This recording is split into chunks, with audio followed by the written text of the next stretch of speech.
Здравствуйте, дорогие мои зрители!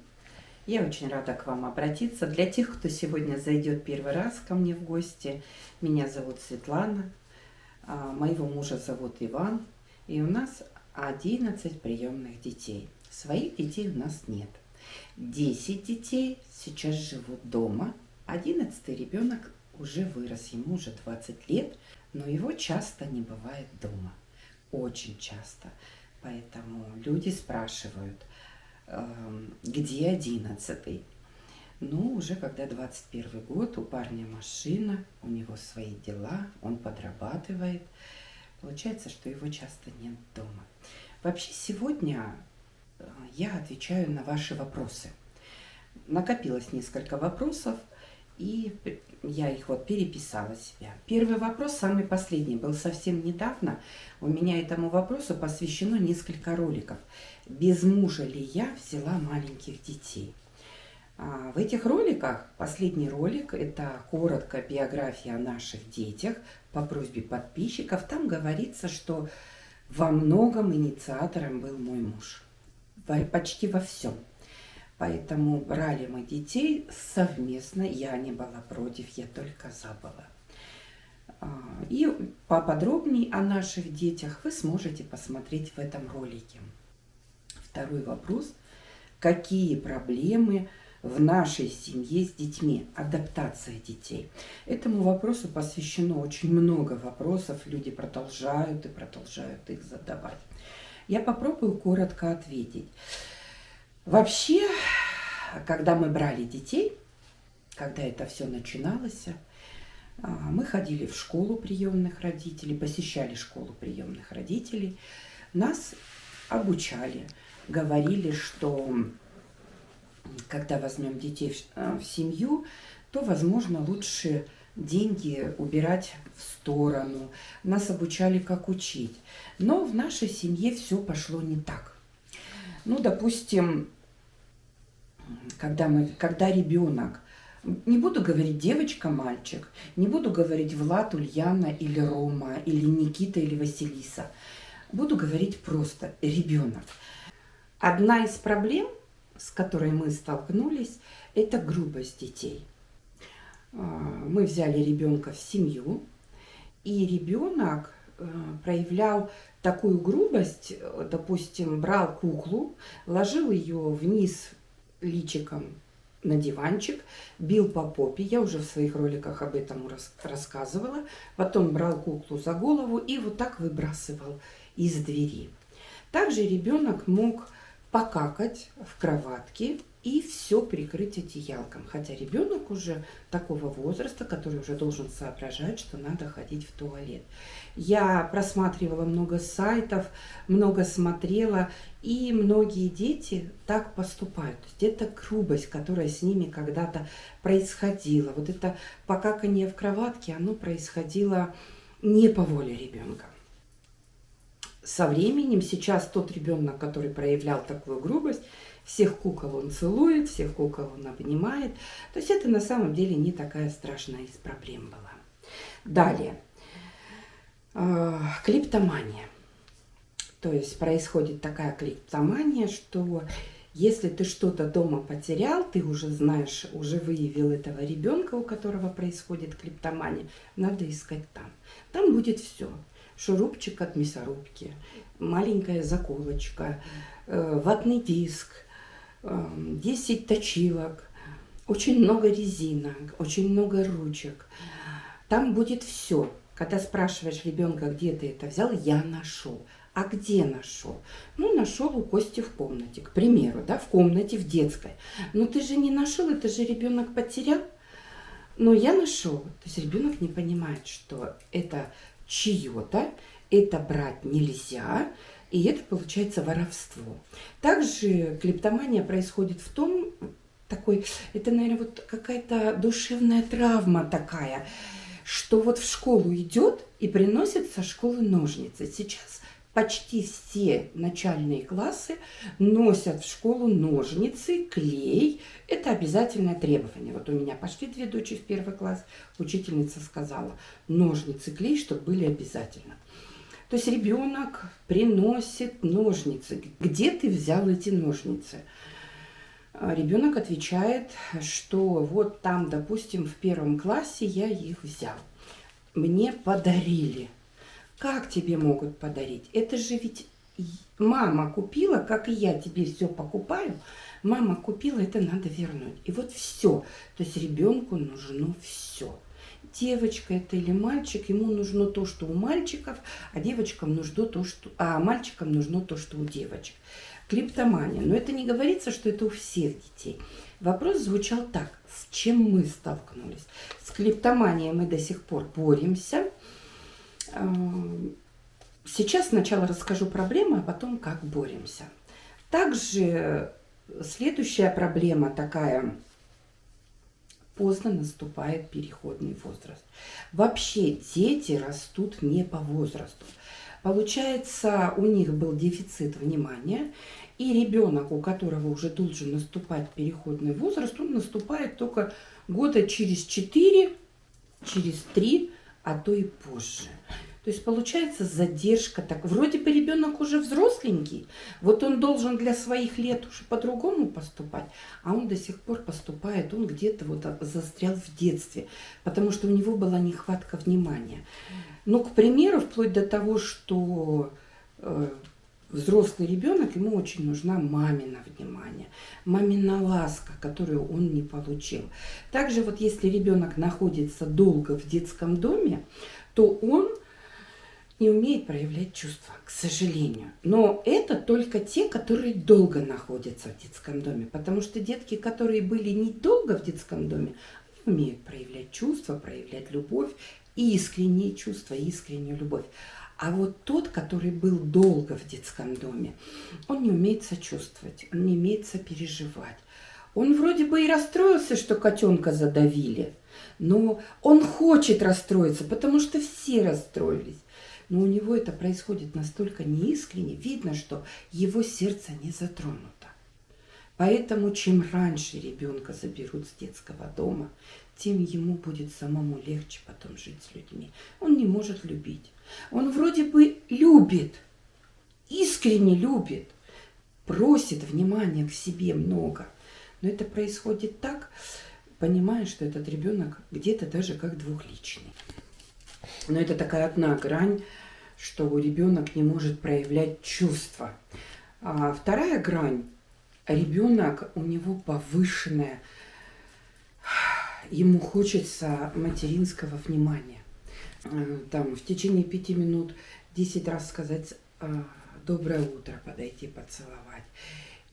Также вот если ты другого ребенка целуешь, этот ребенок, он уже весь смотрит и тоже летит. То есть невозможно поцеловать одного ребенка. Надо целовать сразу всех. То есть такое повышенное внимание. Дети потеряли вот это внимание.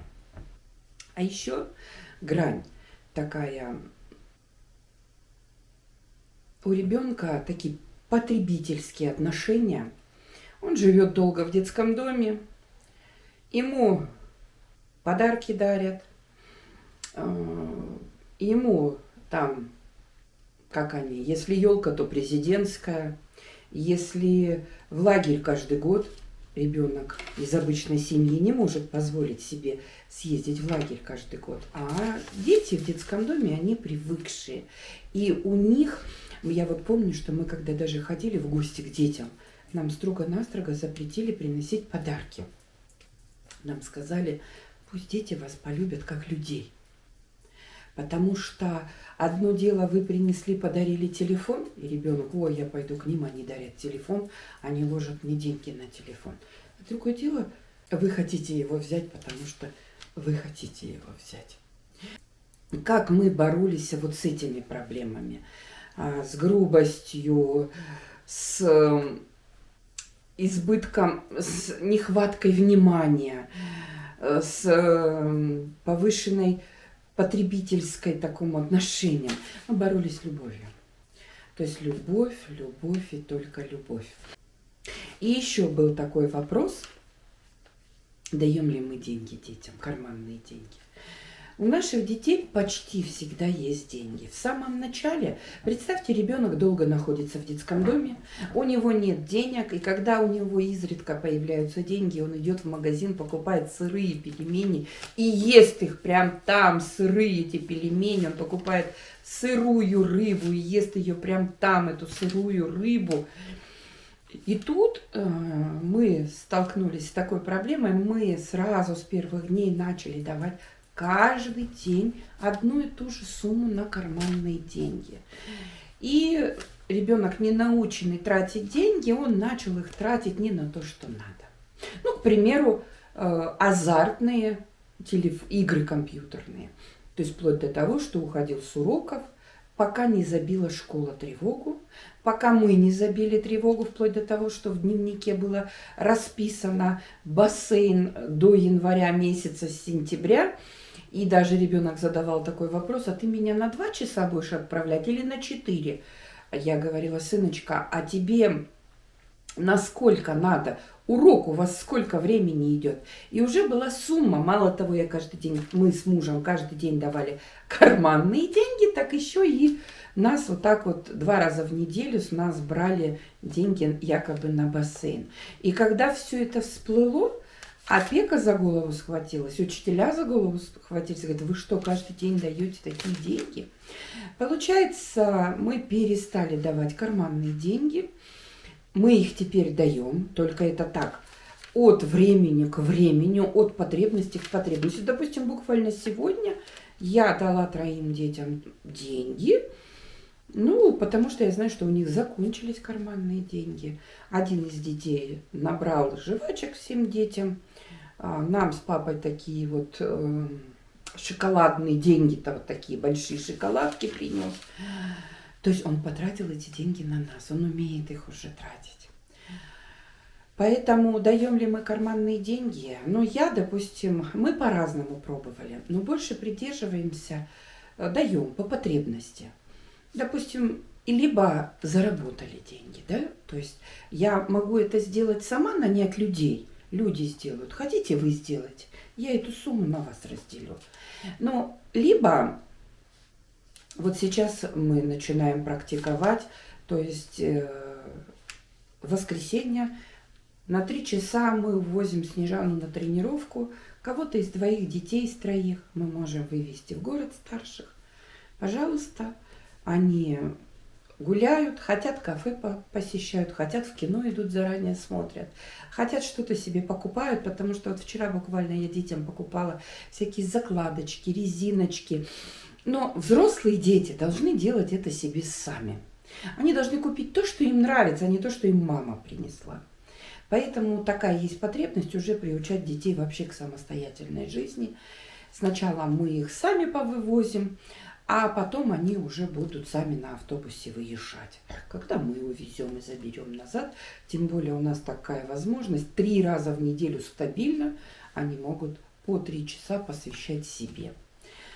Деньги у них есть почти всегда наличные, но чтобы прям каждый день обязательно давали там по 100 рублей, да, такого нету. Даем по потребности, потому что было даже такое, что давала ребенку, опять же, я не называю, девочка это или мальчик, потому что дети тоже смотрят это видео, давала ребенку 5000 и говорила: купи то-то, то-то с магазина и принеси сдачи.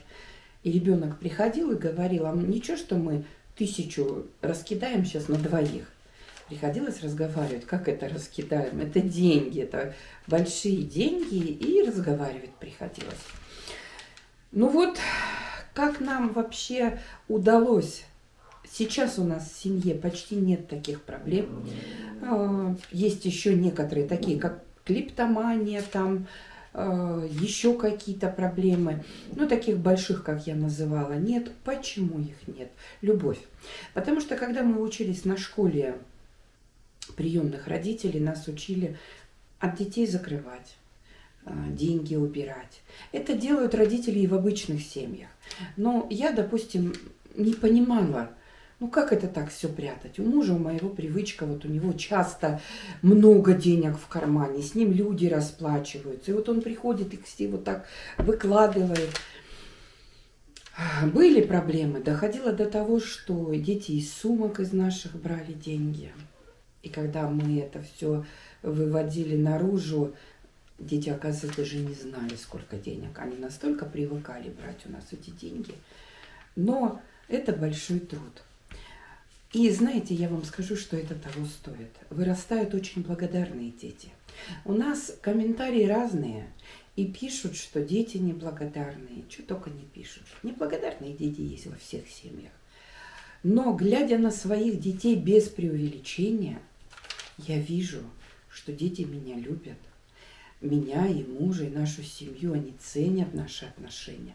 Особенно, когда я или муж, мы какое-то разоблачение в семье проводим, и я начинаю говорить, вот даже, допустим, деньги, да, без спроса взяты. Хотя сейчас почти такого нету. Да не почти, а уже нет. Я говорю, что как вы могли? Ведь я могла все спрятать. У меня на кабинете есть замок.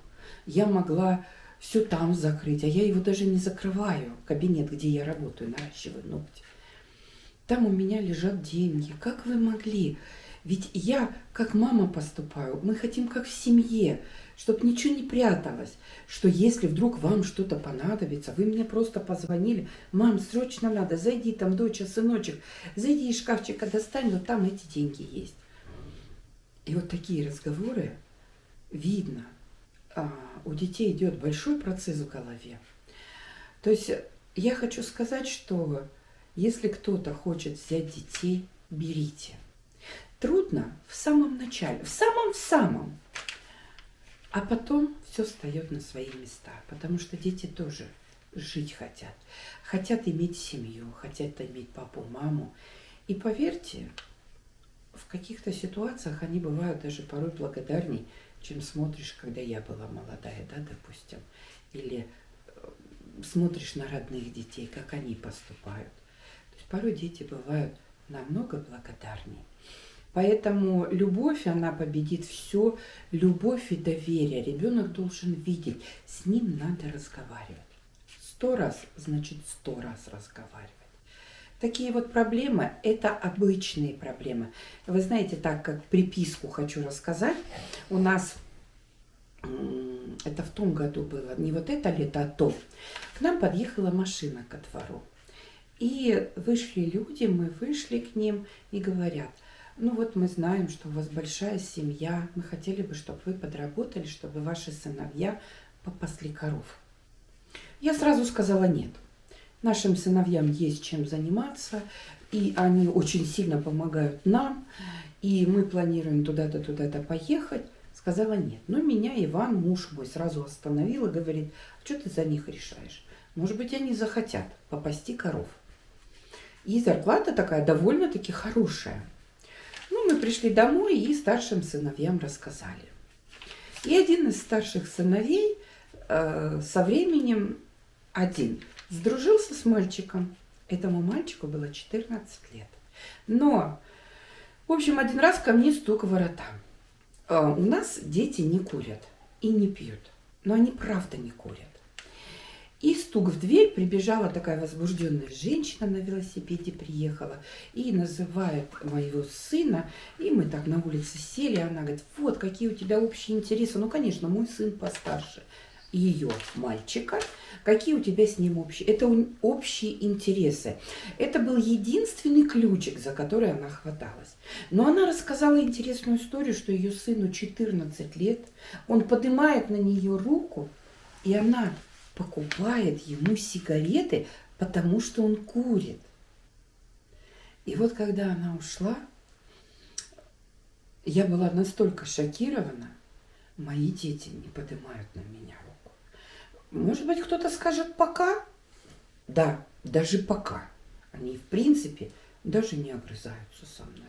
Но нету такого, чтобы я что-то попросила, а ребенок сказал: да не хочу я, да надоели все. Но нету такого. Поэтому, кто бы что ни говорил, дети бывают разные. Но любовь побеждает очень много. Пытайтесь, любите своих детей. Да, поругались, помирились, но говорите им, что я вас люблю, и я хочу, чтобы у нас все хорошо было. Мы часто поссоримся, я потом подойду, обниму, поцелую. Поэтому вот я попыталась ответить на вопросы, которые часто задавали, и скажу, что если меня сегодня спросят, правда, пожалела ли я о том, что у меня дети? Нет, я не пожалела. И если кто-то хочет взять ребенка, берите.